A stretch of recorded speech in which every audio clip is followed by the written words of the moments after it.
Welcome back to Core Anesthesia. Whether you are a student prepping for tests and boards or a CRNA here to earn CEUs, we are glad you've joined us. For more about us, make sure to check us out on Instagram at Core Anesthesia and online at coreanesthesia.com. Welcome back to Core Anesthesia. I'm Cole here with Tanner, and today we want to move our airway discussion from airway assessment and equipment, which we did on our previous presentation. If you've not listened to that, I really encourage you to go back and do so. We're going to be assuming that you have listened through that and understand all of the different aspects of an assessment and an equipment airway management basis before we move into this episode, which we're going to focus on the difficult airway algorithm. What happens when you have a difficult intubation? What happens when you have difficult ventilation? What happens if you are assessing a patient pre-op and you suspect either a difficult ventilation or intubation? And what are the plans that we can use to go about taking care of that patient from an airway standpoint? The biggest thing here is safety. And we want to make sure our patient safety is the first and foremost thing in our mind. So when you're doing an assessment, we're going to assume again that you've already listened to our previous episode on this, where we walk through all the different assessment techniques and all the different equipment that are available. And then in this presentation and episode today, we're really going to focus on what are the steps that we're going to walk through when you have difficulty arise. Let's start with what a normal intubation would look like. And this is probably extremely basic or review, but I think it's important because many times we gloss over these things or we maybe omit a few of these steps and get in a hurry. So it's important that we articulate what we should be doing every single time for normal intubation. And then from there, we'll talk about the different other paths that you might take should you encounter difficulty. First thing you should do, like Cole mentioned, if you haven't listened to our preoperative airway assessment discussion on our last episode, make sure you go and do that. But after you do your airway assessment, if you're not anticipating any difficulty with direct laryngoscopy or intubation, then you're planning on general anesthetic, you always want to make sure that you are pre-oxygenating the patient prior to inducing your anesthesia. So usually the recommended time is 3 to 5 minutes. This is something that, again, we get sloppy and don't always do. But when we talk about the different paths that you may need to take for the difficult airway algorithm, this is what's really important. This is what's going to give you time to manage a difficult airway. If you're pre-oxygenating the patient for 3 to 5 minutes, again, maybe when they come in, you can start this pre-oxygenation right away. So that as you're connecting your monitors and things like that, it doesn't seem like so much time. I know often we're in a hurry to get cases going, but never at the expense of patient safety. So after you've pre-oxygenated for 3 to 5 minutes, let's talk about your typical adult IV induction. If you're going to do a regular induction, then you'll go ahead and give your medications. Once the patient is unresponsive, you're going to make sure that you can mask the patient. You will verify that you're adequately ventilating based on chest rise. You make sure that you have end tidal and also that you're paying attention to the volume of air that you're moving. Depending on the facility you work at, you can then give a muscle relaxant either after verifying ventilation, or some facilities will have you give the muscle relaxant prior to giving ventilation. Oftentimes, this is something that when I initially was starting out intubating, people were very, very cautious to have you give the muscle relaxant before you mask ventilated. And there's kind of two schools of thought on this, and I'm sure everyone has their own opinions. The thing is with the muscle relaxant, this will inevitably cause the patient to relax, and this will give you the ability to ventilate easier. With the advent of Sugamidex, this is nice that you can reverse a muscle relaxant very quickly. Sugamidex is not always benign in its own right, so this is another concern that someone might have as far as giving that before you are sure that you can ventilate. But again, there's two schools of thought here, whether you give the muscle relaxant prior to verifying your ventilation or after. After you've verified that you can ventilate, or after you've given the muscle relaxant and now you're ventilating the patient, you have to give enough time for those medications to circulate. Obviously, it depends on what kind of muscle relaxant you're giving, but you need to give adequate time there for the meds to have their full effect, and then you can perform your direct laryngoscopy. After you place the tube through the cords, several things that you need to check to verify that you are in the correct place. First thing is you'll be looking for your positive end tidal. You'll also look for chest rise. You'll want to listen for bilateral breath sounds. I think this is something that often you get in a hurry and don't always take the time to do. If you have good end tidal, you have good volumes, maybe you bypass the chest sounds. This is something that is a great marker and is part of something we should be doing every single time, but it's something that will tell you a lot about where your tube is and exactly the positioning and your successful intubation. So something that is definitely necessary. You can also look for mist in the endotracheal tube. Sometimes that can be a little misleading initially, but you should be able to verify again with mist in the endotracheal tube, especially as you continue to ventilate them. And then finally, you also want to look at your tidal volumes, make sure that there's no type of bronchospasm happening or getting good volumes.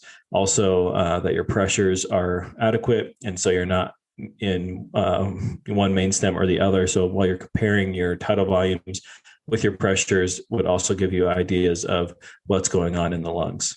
You can also use a fiber optic scope or chest x-ray to verify placement. Obviously, if we're doing a routine case, you're not going to use a chest x-ray to verify placement every single time. This is something that's more done if the patient is on the floor. And fiber optic, again, if you are doing a double lumen tube, this is something that you will most likely do every single time. But for a regular endotracheal tube and just a regular case, you're probably not going to do that fiber optic scope. One other thing that we should mention here on your typical induction is if you're doing a rapid sequence induction, there's going to be no mask ventilation after the patient is unconscious. So again, this is after the patient is asleep and you've given your depolarizing muscle relaxant or you've given your higher dose of the non-depolarizer.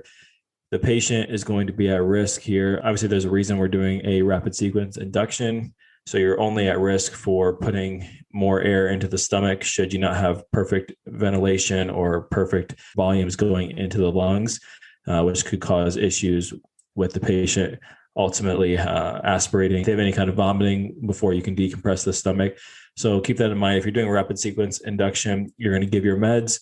And then again, you're not going to mask ventilate before you go for the endotracheal intubation. So now that we walked through a typical induction and intubation, what happens when things go wrong?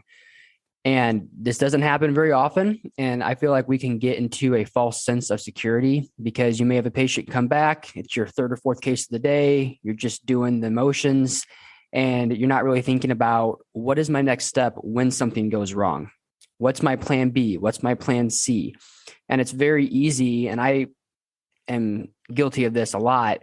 Of just simply going through the motions and not making sure that you have that in the back of your mind, that you know exactly where you're going to go when things go wrong. And that's why it's important that we're going to walk through here. What are some of the things available to us? What are the next steps and what we should do? And we're really, like I said at the beginning of this episode, is we're going to be talking through the ASA guidelines that they recently released between 2021 up to 2022 about what are the different steps of a difficult airway algorithm that we're going to be walking through here. So let's talk about now, you induce the patient with general anesthesia. You're attempting to perform a direct laryngoscopy on a patient and you're unable to establish a tracheal intubation. So let's say, you put the patient to sleep, you're able to ventilate them and you get to the point, you do your direct laryngoscopy and you can't get a good view of the cords and you're unable to successfully do a tracheal intubation. What's your next step? So the biggest thing as we walk through all of these steps for the rest of this episode is you shouldn't try something more than 2 attempts before you do something else. And what we mean by that is if you're going to get the same result every time and you're still trying the same thing, you need to switch it up. Don't do something more than twice. Obviously, it's not working for you and we don't need to delay any time in terms of getting oxygenation to the patient. So with no more than 2 attempts for trying to intubate this patient, if you're unable to successfully intubate, back out, reventilate the patient. If you were able to ventilate them before, reestablish that ventilation, make sure you're able to successfully ventilate and adequately ventilate, get their oxygen back up to the high 90s. Consider calling for help at this point. If you had just DL'd in the first case, maybe we can look at now doing a video assisted laryngoscopy the second time, figure out what went wrong. Did you not have the patient in the best position? What are some of the things that you can do differently this next time? But again, make sure your primary thing here, if you were unable to intubate, make sure you reestablish that mask ventilation. If you do try to reestablish that mask ventilation and you're unable to mask ventilate the patient, and this same thing here goes for if you put the patient to sleep and you're unable to establish that ventilation to begin with, the thing that you want to do, I feel like most people do this, is they slip in an oral airway, a supraglottic airway. Most of the time, at least in my experience, that does the trick. Sometimes if that still doesn't work, I go to a 2-hand mask. So I'll have somebody else go to bag the patient and I'll have 2 hands on the mask itself. And I'll be getting that patient in a really good sniffing position. I'm just trying to make that perfect seal. Let's say at this point, you're still unable to get mask ventilation. At this point, you're probably starting to drop in your SATs. And so we really want to make sure time is of the essence here. We don't want to be delaying anything. So the next step would be if we've already tried to intubate, we're unable to successfully see the glottic opening, we're unable to intubate, and we're still unable to mask ventilate at this point. Don't waste any time. Grab an LMA. And this is really important that you know where the LMA is and you know what size of LMA you would use. And this, again, is something I feel like as we get into the motions of things, you have your ET tube out, you know you're doing a general anesthetic with an ET tube. You're going to be bypassing that LMA 99.9% of the time, and you're not really concerned about what size of LMA would you use and where it's at specifically behind you with your equipment. But again, if this situation arises, you need to know how to act quickly. You need to know where it's at, what size you would use, quickly get that out and get that in the back of the throat. So at this point, you're trying to make sure that you have adequate ventilation. And like I mentioned with your typical induction, this is where it is imperative that you have pre-oxygenated the patient adequately. This is what is going to give you time to choose these different pathways and to be able to reassess and determine your next step. Without adequate pre-oxygenation, this is what is going to really crunch down your time and possibly cause poor outcomes. We'll talk about the closed claim analysis here at the end, but these are things that we often just do very passively because it's just another day and another patient and you're moving on to the next thing.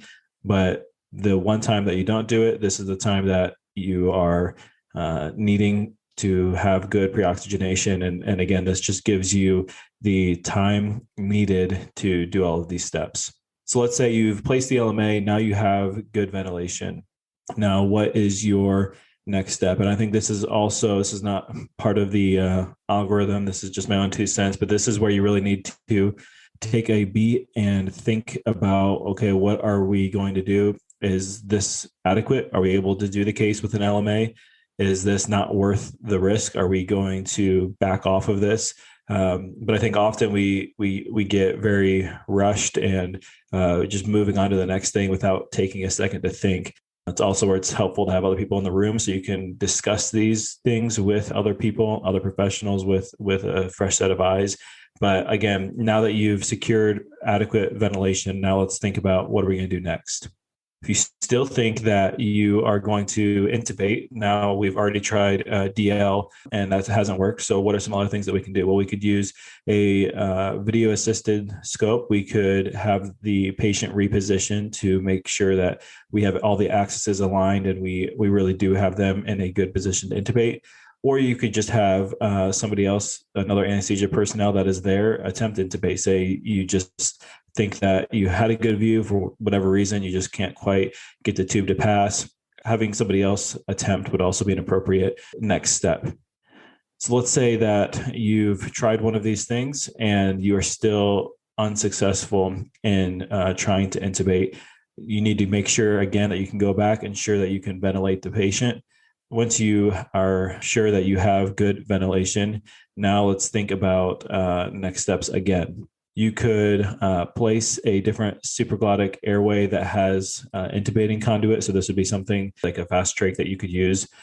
Again, you need to evaluate the pros and cons here because you already have difficulty ventilating this patient. So are you going to burn that bridge by taking out the LMA to place a different LMA? Was it the LMA difficult to place in the first place, where it might be better to move to a different device, such as using a fiber optic scope? Or you could pull the LMA and place a bougie. You could use a lighted stylet. regardless of what you choose, it's just important that you keep moving down the algorithm using a different pathway, a different approach to securing your airway. Let's say that you're still unable to intubate the patient. And so you are ventilating the patient fine. You verify that you have good ventilation. Now let's think about our options. So you could consider waking up the patient. You could consider giving your muscle relaxant reversal if it's appropriate. Again, this is where you're weighing your pros and cons. Is this a surgery that absolutely has to happen right now? Is it an emergency? Is this an elective procedure where we are outweighing the benefit by the risks that we're posing to the patient? So this is, again, where take a beat, think about what your next steps are, think about what you've already done, and again, the risk versus benefit for the patient. Let's say that intubation is necessary. So this is a case that you definitely need to proceed with, and you need to find a way to intubate this patient. If ventilation is not great or it's deteriorating, then you need to plan for an invasive airway. You've already gone through the different pathways of the different methods that you can use. You've tried video-assisted laryngoscopy, you've tried DL, you've tried fiber optic, you've tried a bougie. At this point, we're assuming that your ventilation is not great. So this is where you need to make a decision about an invasive airway. Typically, the surgeon will perform invasive technique, but we also need to be aware of the process. And for the times that you'll be doing this yourself, you definitely need to know your different techniques and how you can perform them. Yeah, as Tanner mentioned, typically this is the surgeon in the room that would do the invasive airway. But oftentimes, the surgeon may not be readily right there available for you to have in an instant come up and do this. And this is all happening pretty quickly. And even if the surgeon is in the room, let's say it's a podiatry case, and we get to the point here, not saying that a podiatry case necessarily would be an emergent one that we would have to continue at this point, but for the example's sake, if you have a surgeon that doesn't really deal with ENT type things very often, they themselves may not be as skilled with these invasive techniques. And so as Tanner mentioned, it's very important that we are aware of what are the options for us at this point, and what are the different equipment kits that we would need and things that we would do to establish an invasive airway. And so there's really three main emergency invasive airway techniques that we want to talk about. The first one is cricothyroidotomy, and this can either be done surgically or with a needle. So you have surgical cricothyroidotomy or a needle cricothyroidotomy. When you do the needle one, we'll talk about it's more of a pressure regulated device, so a jet ventilation. The other ones that we can talk about are surgical tracheostomy or retrograde wire-guided intubation. And these two aren't typically used as much in these emergency invasive airways simply because of the time length that it takes to perform those procedures. It's a lot quicker to do cricothyroidotomy, and that's really what you would see being used first prior to going to these other techniques. So I really want to spend the next couple minutes here talking through the different steps of both the surgical and the needle cricothyroidotomy. And so the important thing with both of these is you need to locate both the thyroid cartilage and the cricoid cartilage. And that space in between the two is going to be that membrane, the cricothyroid membrane. So if you feel the midline of the throat right below your chin where it comes back and meets your throat, you feel the whitest cartilage there. That's your thyroid cartilage, often referred to as the Adam's apple in a male. As you move downwards from there to the lower aspect of that thyroid cartilage, you'll feel a little groove in between that and the next rigorous cartilage, which is your cricoid cartilage. And that little space or groove in between the two there is that cricothyroid membrane. And that's the location that we're going to be trying to access here. That'll get us into the trachea. And so when doing this surgical cricothyroidotomy, the biggest thing is once you locate that spot, you're going to make a vertical incision down the midline over that space between both the thyroid and the cricoid cartilage that will expose that cricothyroid membrane. This is often done in a couple different incisions. You make the first one to get through the skin, and you go a little bit deeper until you expose those two cartilages there. And then you have that gap in between. And once you can visualize that cricothyroid membrane, you can rotate that scalpel and puncture through the cricothyroid ligament. Once you puncture through there, you'll take your index finger and you'll slide your finger actually into the trachea, and you'll hold that spot open. And it often starts to get bloody at this point, obviously. We're not as much concerned about the blood obscuring our view. It's more by feel at this point. You want to get your finger inside there. And once it's in the trachea, you hold that position. And then you usually will slide a bougie or some type of a marker down through past your finger into the trachea and then downward towards the carina. Once that is in, you can take your finger out and slide an ET tube, usually about a 6.0 tube for an adult. And you'll slide it over that bougie and then down into the trachea. At this point, you'll connect to the anesthesia circuit. You'll ensure that ventilation is adequate. Again, based on what Tanner's already talked about, the chest rise, end-tidal CO2, bilateral breath sounds, etc.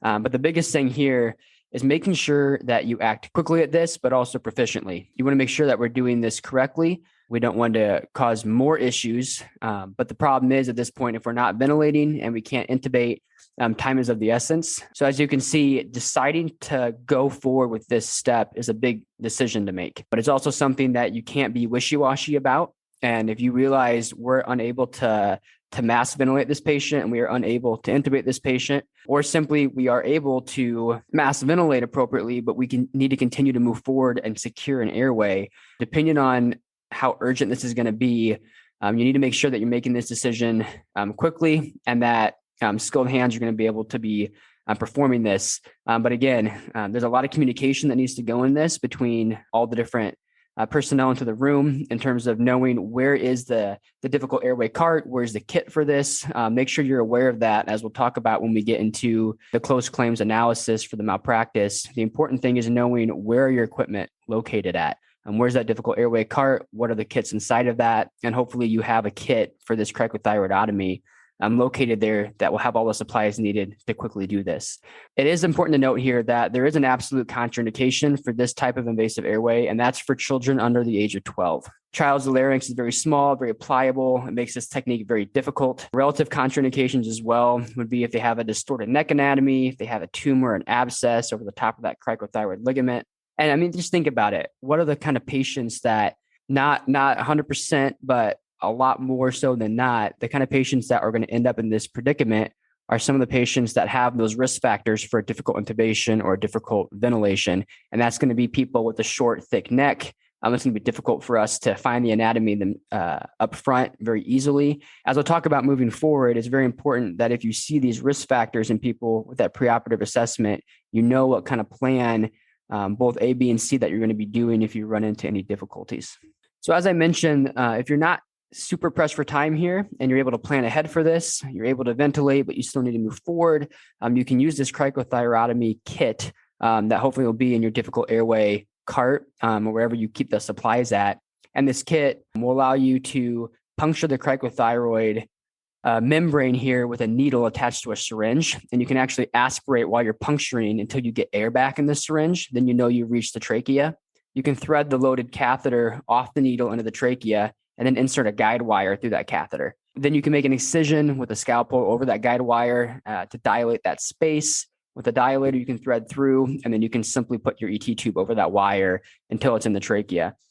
So as you can see here, typically the surgeon will be the one doing this, but the surgeon may not always feel comfortable with this because it may be something that they have very rarely ever done. And we'll talk about this when we get into the closed claims analysis, but it's also important that we understand the steps of this to be able to help facilitate securing an airway here. The next thing we want to talk about is the needle cricothyrotomy with jet ventilation. This will be using the same technique. You'll find there your thyroid cartilage, move caudal to that, and you'll have that little gap between that and your cricoid cartilage.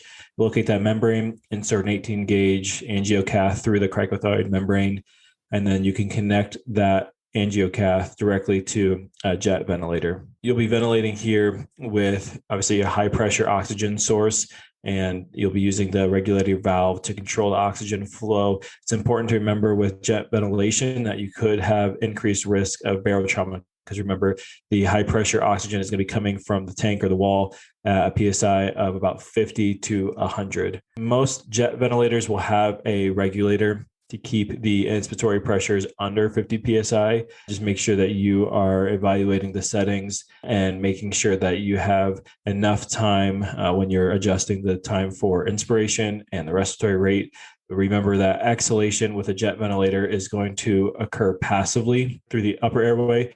So think about that. If you have a patient that has a upper airway obstruction, you will not want to use this because you could potentially overinflate the lungs if you're not adequately giving them the ability to exhale through that upper airway. Using the surgical cricothyrotomy provides a more secure airway. You'll have better ventilation. If you think about using a 6.0 tube compared to here using an angiocath, obviously you're going to have a much different ability to ventilate. But remember, Cole said that the absolute contraindication for performing a surgical cricothyrotomy is a child less than 12 years old. So this would be your step for a child of that age would be to use the needle. This is going to be obviously much smaller, and that's the risk that we're concerned about with the children here of this age with their larynx. And so this is going to be an appropriate next step if you have somebody under the age of 12 that you're not able to ventilate, or you're moving on to this step of the algorithm. You should note here that in some cases, this increased pressure in the airway will actually help the epiglottis become more open and cause the cords to be more visible if you try to DL with these patients. So sometimes this could actually be a step to securing a endotracheal tube through DL simply because you've used this positive pressure, this jet ventilation through the angiocath. This positive pressure is causing the epiglottis to flip up out of the way. And then this could cause that to be a little more mobile. So then when you are trying to intubate, if this was the problem from the get-go, this could help you actually get a better view. The other thing that we can talk about here is surgical tracheostomy.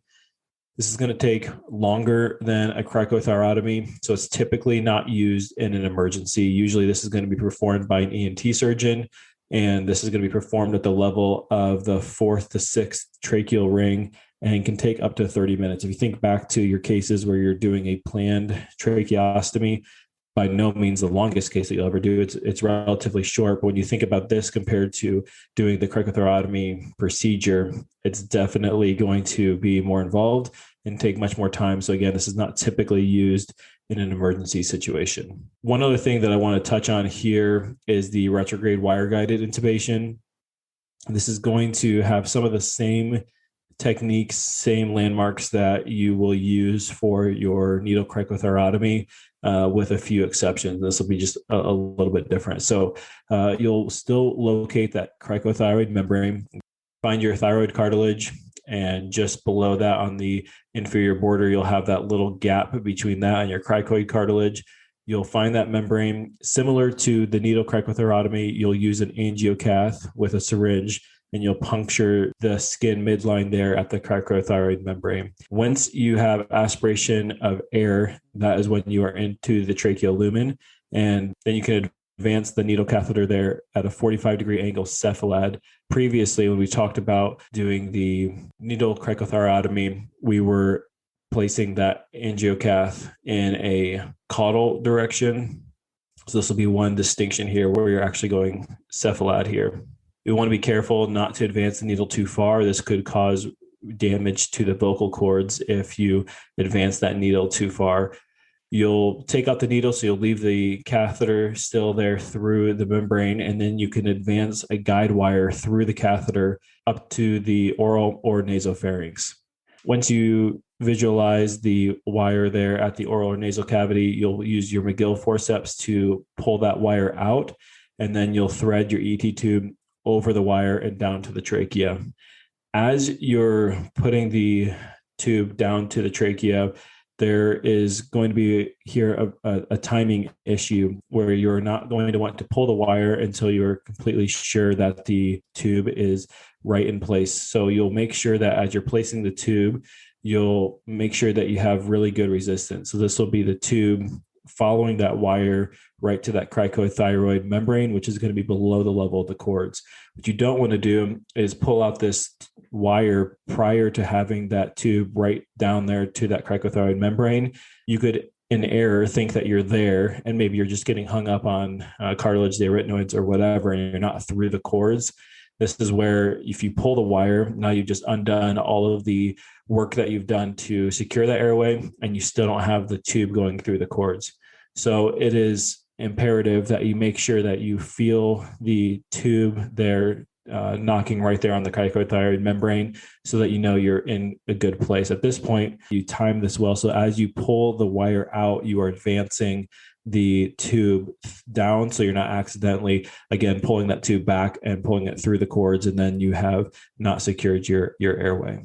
In essence, this is a very similar technique to think of like a bougie where you are placing that and now you're just tracing that wire through. This would just be in a situation where you're unable to even visualize the cords or get anything through to the cords from the upper airway. And so you would need to go from the cricothyroid membrane up through either the oral or nasal airway, and then you can then feed that over that wire and secure your airway that way. And let's talk about when we're starting induction. After we have intravenously induced a patient, we now go to try to mask ventilate, but with no success. So last time we talked about you were able to ventilate, we move on and we just couldn't intubate. Now let's say we can't ventilate the patient. So again, same technique here. You'll slip in either an oral or a nasal airway or another supraglottic device, try to ventilate again. If you're still unable to ventilate at this point, there's a couple different options. So at this point, you have to ask yourself, have you already given a muscle relaxant? As we mentioned prior here, there are conflicting views on whether you've given a muscle relaxant up front or if you wait until after you're able to establish ventilation and then you go ahead and give your muscle relaxant at that point. And there's really two camps here. And there's really good views on both sides, good points on both sides on whether you should hold off on giving the muscle relaxant until you've established this ability to ventilate the patient after you've gotten them to sleep, or do you give the muscle relaxant while you're putting them to sleep and that it will assist in your ventilation by the time they are completely asleep? And the dilemma here, and the thing that I think a lot of people in the camp of saying we should wait until we establish ventilation, there's this fear of, well, what will happen if I get the patient asleep, I get them anesthetized, I go to mass ventilate, and I can't ventilate the patient. And if I already gave a muscle relaxant ahead of time, I'm now at the point of no return, is the argument that I typically hear. And if you've already given that muscle relaxant, now you're stuck moving forward. You either have to get that airway or you have to find some way of waking them back up, but now you've already given a muscle relaxant. So how do you do that appropriately and efficiently in a timely manner? And that's the argument here. Whereas the argument of giving a muscle relaxant while you're putting the patient to sleep, meaning right after your propofol or whatever induction agent you're giving, is that it will assist you in ventilating the patient. So if you do have a patient that is a difficult mask, a difficult ability to ventilate, and you gave that muscle relaxant right at the beginning, it's going to start kicking in and helping you to ventilate. By the time you've given a couple breaths, you've noticed that it's difficult to ventilate. They then start to relax and you become easier to ventilate. And so really there's this conflicting viewpoint between anesthesia providers of, well, which one do you do? And so really we wanted to look at a national study that addressed this topic to see, what is the current literature showing about which direction we should take on this matter?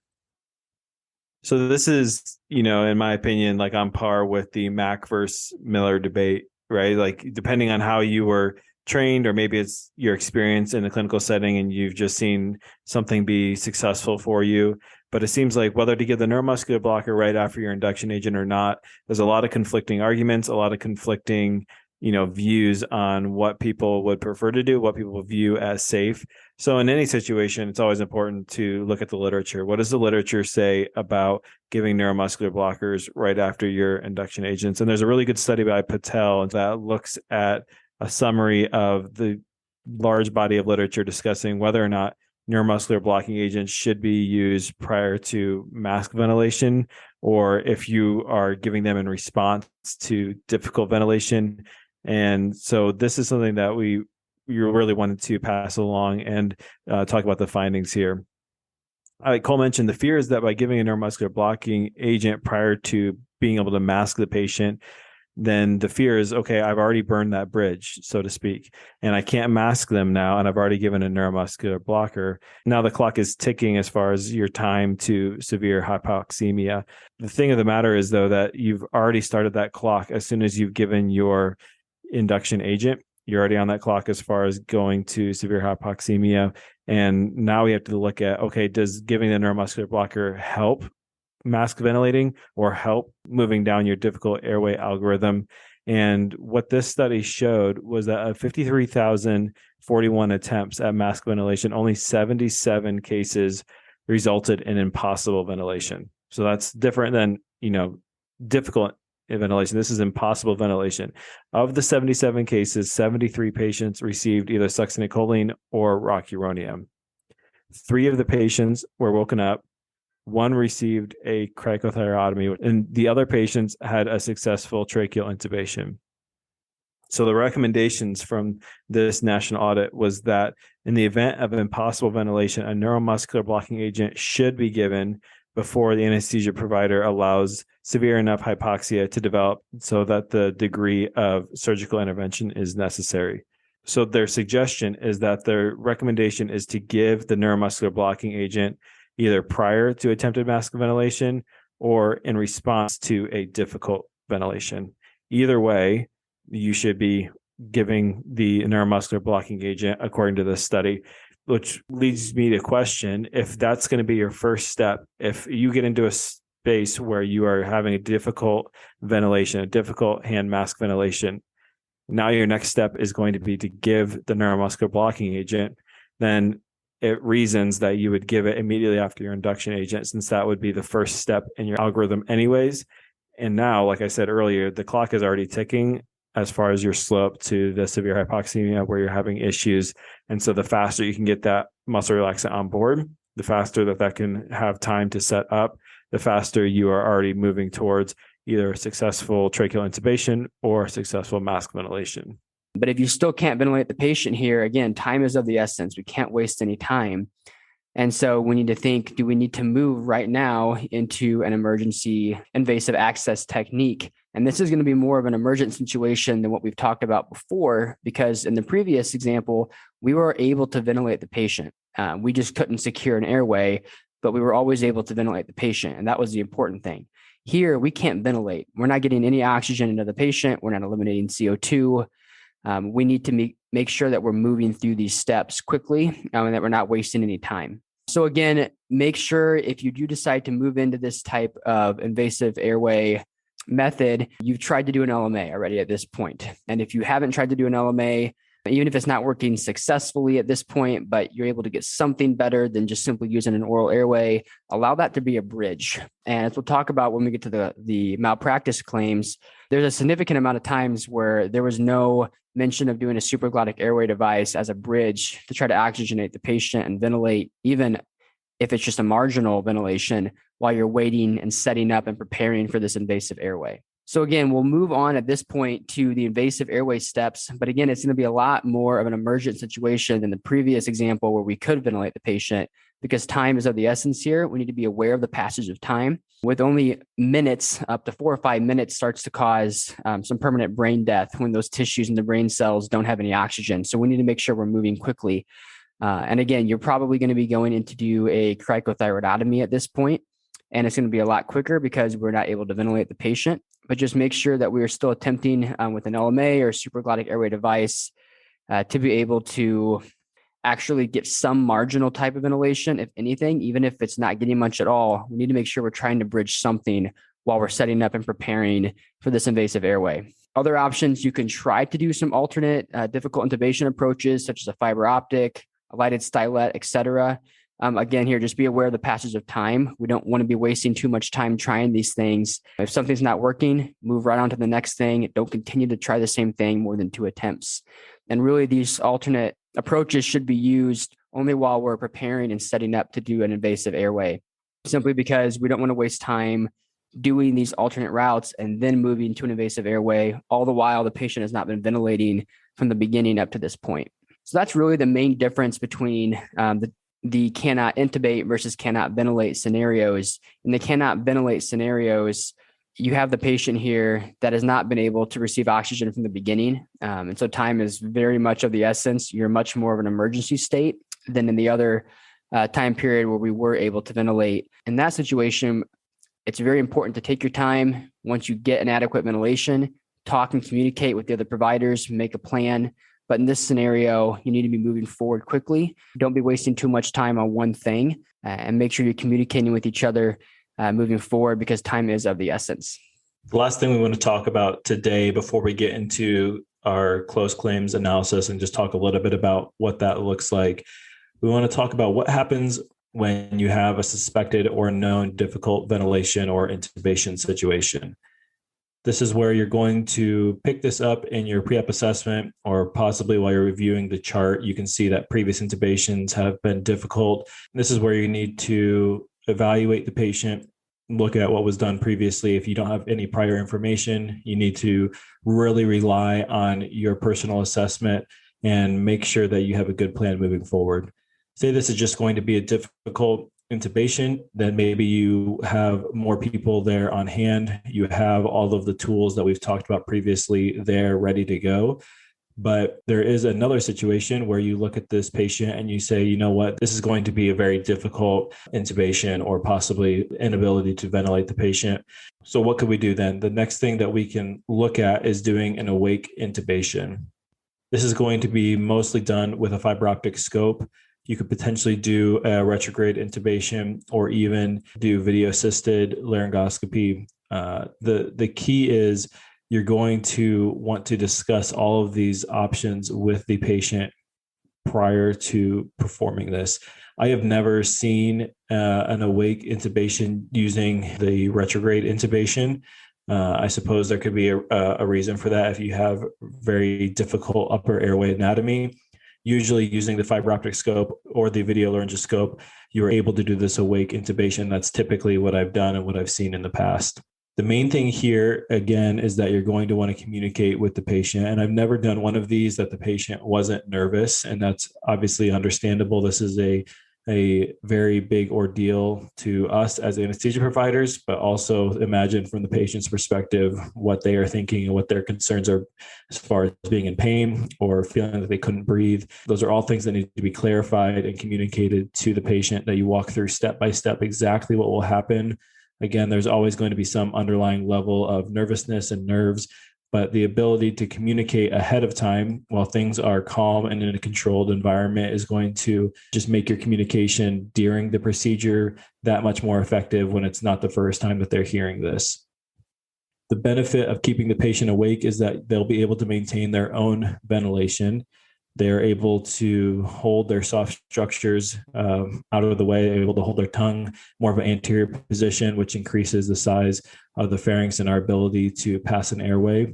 The patient is going to be maintaining their reflexes. So if you think about aspiration, if that's a concern, these are all advantages of doing the awake intubation. A couple of things that we can do there is we can do regional blocks that will help facilitate this.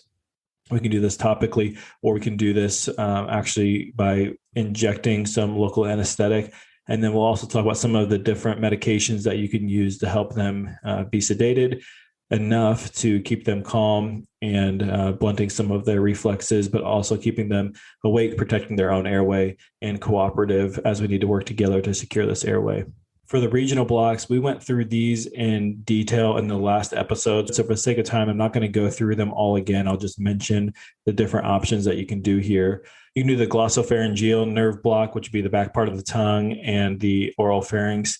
You can do the superior laryngeal nerve block, which will block sensation to the laryngeal structures above the vocal cords.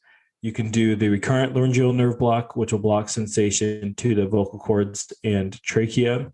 But often what I've done and what I've seen typically done is to use topical anesthesia. So you could do these different nerve blocks. And again, if you want more specifics on those, go back to our last episode, or in our show notes, we've outlined those in detail here. But typically what you'll see is a topical anesthesia, and you can do this several different ways. You could either spray this with like a hurricane spray into the back of the throat.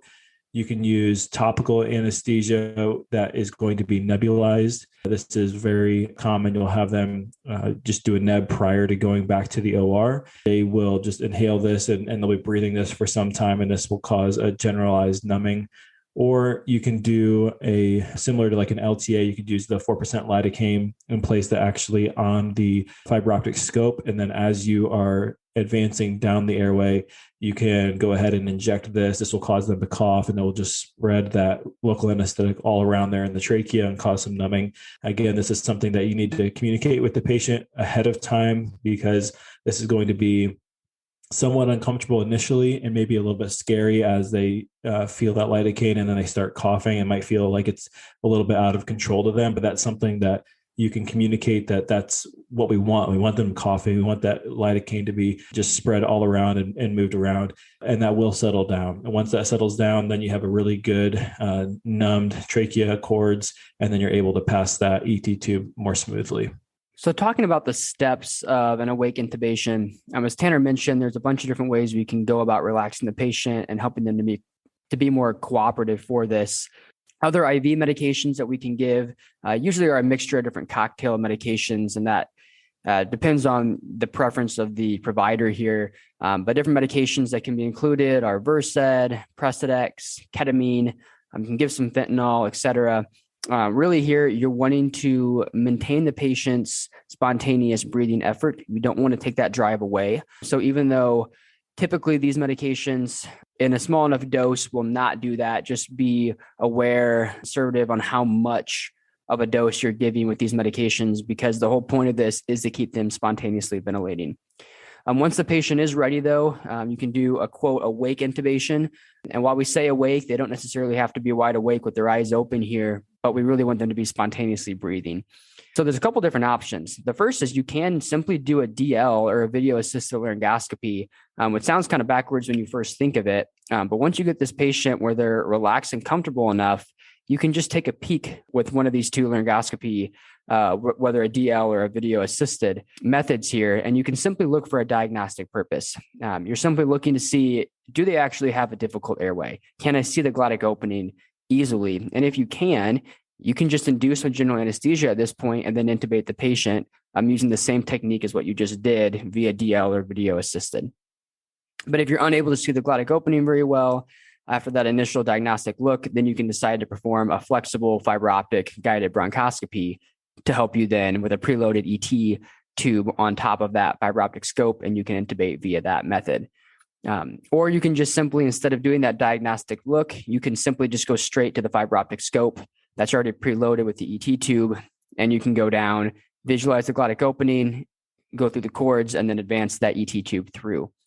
In general, for a fiber optic scope, nasal routes usually a little bit easier than the oral route, simply because the angle, the curvature of the nasal cavity better aligns that shape to get you into the glottic opening. But again, you can do either or here. The nasal fiber optic also decreases the risk for a gag reflex versus if you go through the oral route. The disadvantage, though, if you use a nasal fiber optic intubation technique, obviously, whenever you're going through nasal, you have the increased risk of bleeding. So don't really do that method if you have a patient with any coagulation difficulties, if you have a pregnant patient, et cetera. As mentioned before, though, it's really imperative that you clearly explain all the procedure to the patient, both in the preoperative setting, but then also while you're actually implementing the procedure itself. Even though the patient may be not completely mentally aware with the medications we've given, I find that, for one, if I tell them ahead of time, but then two, if I walk through things step by step while I'm doing it, especially if they're more on the awake side, it really helps them be more cooperative. Additional medications you can consider while you do this, you can give Robenol just to minimize the secretions. You can give an H2 antagonist for any type of aspiration prophylaxis that you would want to do. You can consider a vasoconstrictor for a topical application to the nose if you're going to be doing a fiber optic through the nasal cavity, just to limit that bleeding. So just know there are some different additional medications that you can do to help you successfully get this intubation. Now, if you are unable to successfully intubate, though, you must decide if it's best to just postpone the case. If we're not going to be able to do this, do we do an awake elective invasive airway, such as that retrograde intubation that we talked about? Or if you have to induce with anesthesia, maybe the patient is unstable and they have to be intubated, and we just need to get into this sooner. Make sure you have the emergency equipment ready if this is the case, but just know you have options here. And that's the beauty of why we are doing this awake with them spontaneously breathing. It's because this is all our plan from the beginning. We know they may be difficult, and so we have different options. You can either wake up, You can decide to do things from an elective, invasive standpoint, et cetera. But the beautiful thing of it is we aren't rushed. We have the patient spontaneously ventilating, and we're keeping the patient safe up front.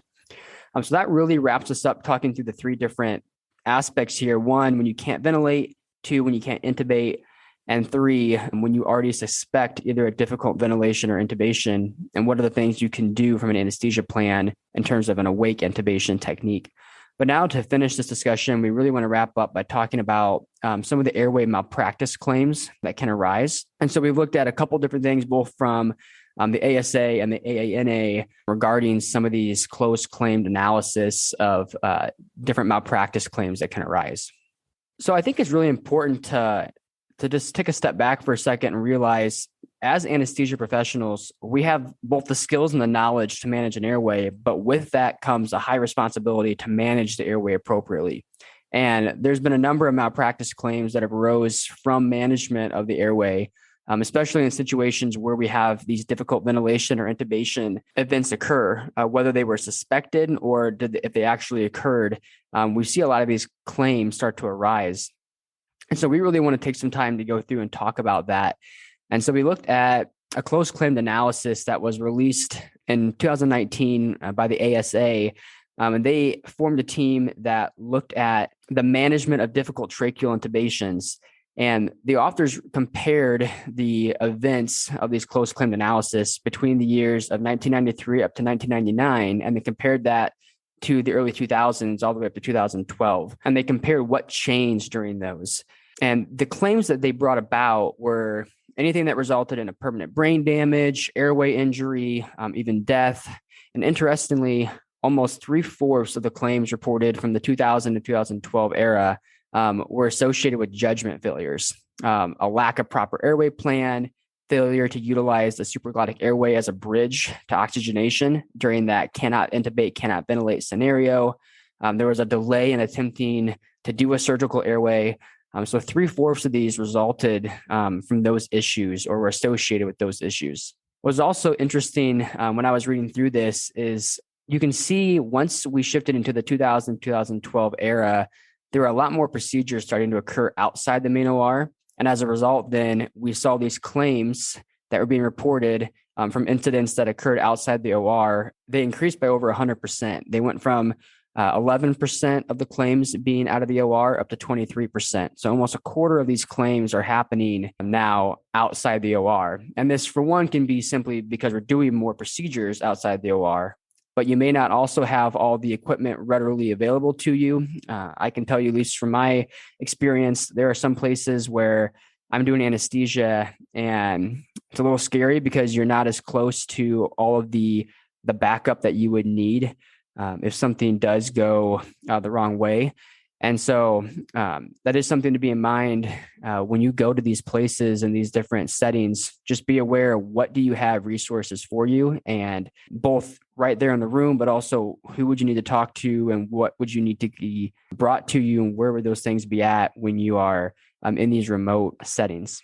So another thing with this article is the amount of death or increased proportion of brain damage increased during that 2000 to 2012 timeframe compared to earlier, even though there were more advances in airway equipment. And the results could be related to simply we had an increase in the higher risk patients. There were more emergency cases, more emergency care, different surgical procedures, et cetera. But we did see, even with the more advanced in airway equipment, we did see more of these events occur. And so the overall trend that they noted was that there were a lot of judgment errors. The judgment errors are more common in these elective and urgent procedures compared to the emergency intubation procedures. And that really shows that there was an overall lack of adequate airway strategy for these cases. I mean, we mentioned that when we first started this episode, is you get in this mode of you're just doing case after case. It's just routine.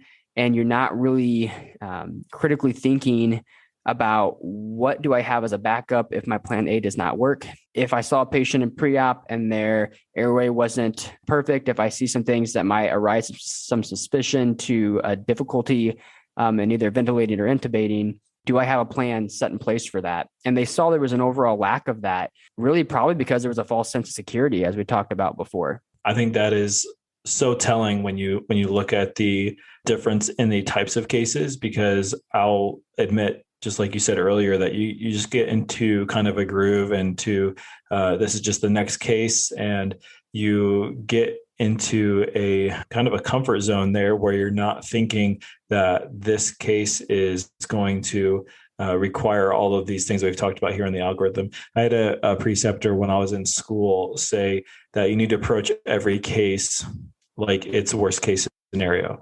And sometimes I felt like that was, as a student, you kind of definitely not exteriorly roll your eyes, but inside you roll your eyes maybe a little bit, and you're like, oh, come on, this is just like, we're doing a ortho case on a knee replacement or something. And you think this is just very straightforward, very healthy patient.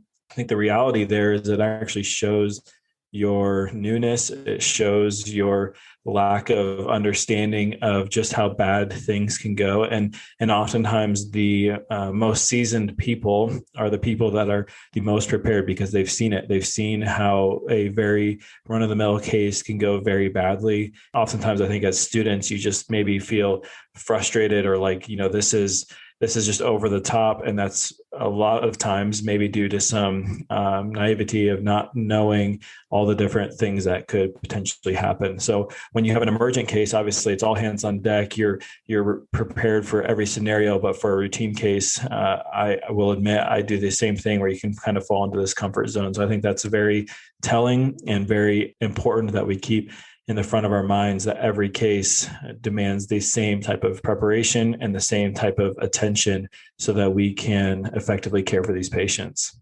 It's important that when we are doing a pre-op assessment and that we have identified a potential for difficult intubation, that there is a discussion that happens ahead of time. I think this is extremely important. This is something that was mentioned in this article about having proper communication ahead of time, especially for difficult intubation. This should be communicated with the team, and everybody should be on the same page. I thought something else that was interesting is that it talks of an idea known as perseveration, or persevering basically in the same thing over and over again. So if you've tried the same thing 3 times without any change in the results, roughly 25% of the claims from 2000 to 2012 were due to the practitioner not changing and not moving on to the next steps of the algorithm. And we talked about this earlier. This is something where you can kind of get zoned in and you're just doing the same thing over and over. And this is really telling that a quarter of these claims had the same issue happening, where somebody was just trying the same thing with no change in the outcome, and they tried it over 3 times. So this is, again, imperative that if you try something, it's not working, you keep moving, you move on to the next thing. I think we should talk quickly just why people feel reluctant to move forward in the algorithm. I think many times this is because of a lack of knowledge about doing a surgical airway. This is not something that you do routinely. And it's certainly something that you probably were not expecting to do when you walked into that case that day. And so maybe you're more comfortable with doing a fiber optic, you're more comfortable doing using a video laryngoscope. And so you go to what's more comfortable instead of moving down the algorithm and really what would be best for the patient. Could also be lack of the availability by the surgeon. Oftentimes we're going to sleep before the surgeon is there in the room. And so that could be another issue with not having the surgeon right there and available. And then we also, I think, could have issues with the delay of calling for surgical airway. So if you are going through your algorithm, this is something that should be called for early so that it is ready and you're prepared to move on to that next step. Often you could be in a position where the ventilation is deteriorating and now you are still needing that surgical airway to be there. And so you're now just wasting precious time. The guidelines state that you should place a supraglottic device while you're preparing or while you're placing the surgical airway. Over a quarter of these claims did not have a supraglottic airway attempt as a bridge. This is another thing that I think we just overlook, and you're thinking, I need to secure an airway, and you bypass the supraglottic airway. And like this shows, over a quarter of the claims did not have a supraglottic airway in. And so this is something that is important that we just really stop and think about and draw attention to. So what were the conclusions from this study and the recommendations moving forward?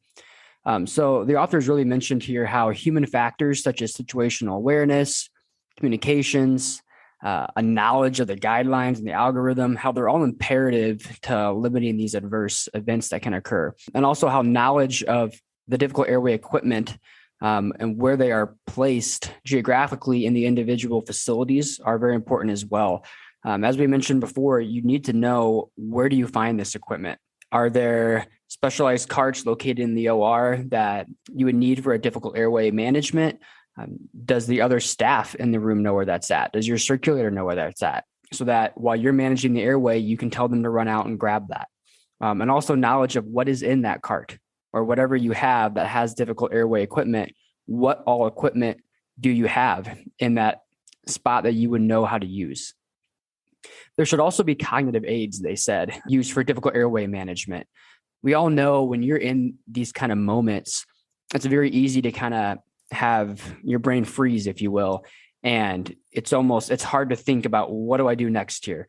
And to get rid of all of that, all the emotions that are tied to it, it's very useful to have these cognitive aids. For example, just simply having the difficult algorithm sitting right there on your difficult airway cart. That way you can just go through step by step what needs to be done. While I have not had one of these events actually occur, even when small things happen, such as maybe a laryngospasm at the end of a case when I'm extubating the patient, or I'm having difficulty ventilating at first, or difficult intubating at first, I can already look back at my watch, keeps track of my heart rate throughout the day. And I'll look back at the end of the day and I'm like, yep, I know that exact moment that I had that situation happen, because I could feel my heart rate rise really quickly.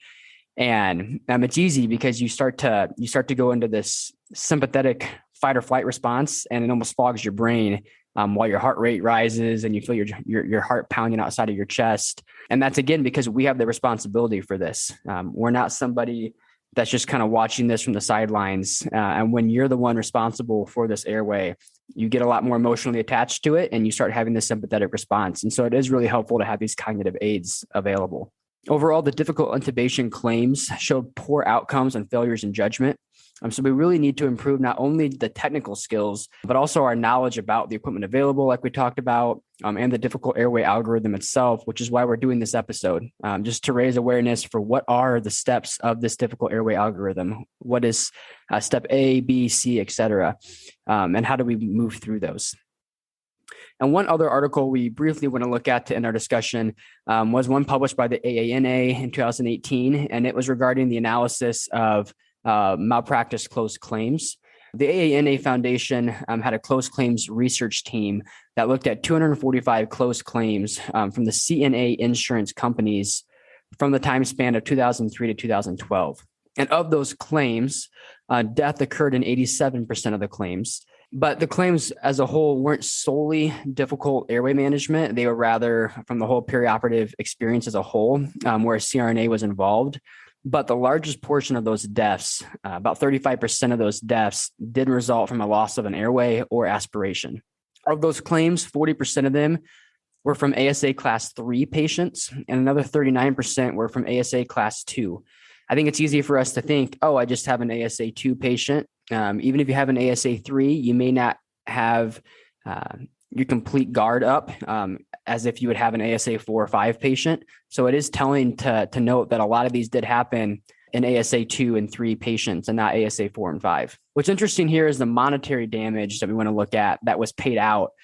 42 of these 87 death claims. The mean payout here was a little over $307,000. And the other 45 claims that did not result in monetary payout, it's interesting to note here, they did not meet the requirements for mandatory reporting to the National Practitioner Data Bank. So just because we say that these other 45 didn't, doesn't mean necessarily that they didn't. It's just they were not reported in this study. But of the 42 that were reported, like I said, it's over $300,000 for the average payout. But the average time of these events until the payout occurred was about 34 and a half months. So you're talking almost 3 years later by the time this monetary value is actually paid out. 21.8% of the claims, interesting enough, were from an ambulatory surgical center. And I think, as we mentioned before, the more cases that start to arise in the out of OR experience, either we have a false sense of security that we think these patients are healthier, whatever it may be, it's important that we're taking adequate preoperative assessments noted in the back of our mind. What plan do we need to do? If there are a couple things that may warrant us to have an awake intubation potentially. Don't just assume because you're in these outpatient facilities that everybody is going to be an easy airway. Just because they're healthier does not mean they're going to have an easy airway. And so I think it's important not to get into this false sense of security. We need to take our job seriously with each and every patient, no matter what we're doing or where we're doing it at. Yeah, I couldn't agree more. I think that is super telling when we look through these articles and we look at not only the incident of airway complications that result in these closed claims, but also the amount of seemingly healthier patients, class ASA 2s, 3s, outpatient surgery centers. These are not benign. These are not immune to difficult airway situations. And I think really the thing that I took away from this was the lack of judgment or the lack of moving on through the algorithm, trying the same thing over and over, just how frequently that results in a poor outcome.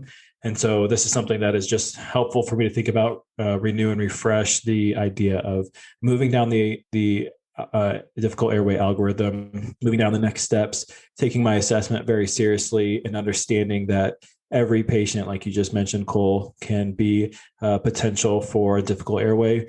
And there's just things that we cannot expect. Obviously, you do your due diligence with your assessments, but imperative that we are always prepared for what you can't prepare for. That's always the trick with anesthesia, to be prepared for what you don't expect to see happen. So again, hopefully going through this closed claims analysis here at the end is helpful for you to understand the importance of this. It's not the most fun topic to discuss here at the end, but I think it's important that we have an idea of just how serious this issue is and have a gravity towards our approach towards an airway, knowing that every single airway could potentially be a difficult airway.